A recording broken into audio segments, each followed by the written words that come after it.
England's busiest airport is of course London Heathrow. As well as being home to British Airways, it's a key European hub for many international airlines. I visited Heathrow to see the impact that COVID's been having on travel and how they're adjusting to this new normal.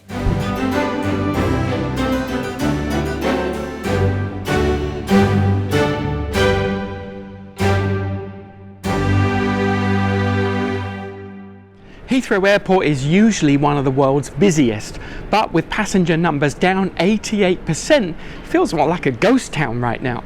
All flights have been consolidated to use just 2 of the 5 terminals.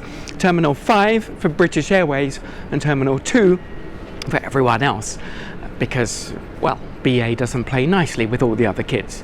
You can stay in your own terminal until you can learn how to get along. The biggest issue for arriving passengers is that immigration officers are completely overwhelmed. Passengers have been waiting in line more than 4 hours to be processed, prompting headlines like "Bedlam at the Borders" and "Mutiny at Heathrow." Having experienced it myself, maybe I can throw in a few headlines of my own. "Turmoil in the Terminal," "Havoc at Heathrow," and "Anarchy on arrival" all seem appropriate considering the circumstances. Adding to the complication, passengers who are arriving from more than 30 high-risk countries being taken directly into a 10-day mandatory quarantine. What's worse is the passenger is being handed the hotel bill, and I think they must have put Bernie Madoff in charge of the finances, because the 10-day stay in a 3-star Sheraton or equivalent somehow comes out to £1,750 per person. That's about $2,500 or $10,000 for a family of 4. Now that is what I call an expensive trip. The good news for departing passengers is that the airport now has multiple COVID testing centres, and although you do need to book an appointment in advance, it's a fast and efficient service and the prices are reasonable. Inside the airport, there's plenty of measures in place to keep it clean, and that's really good to see.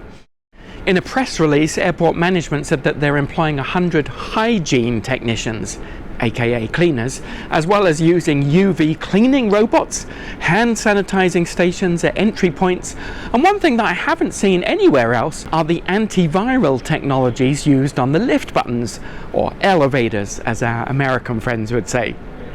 Here at Terminal 5, the home of British Airways, sadly they've had to cut 12,000 jobs. And it certainly feels very different from the pre-COVID days. There's sort of a somber mood in the air.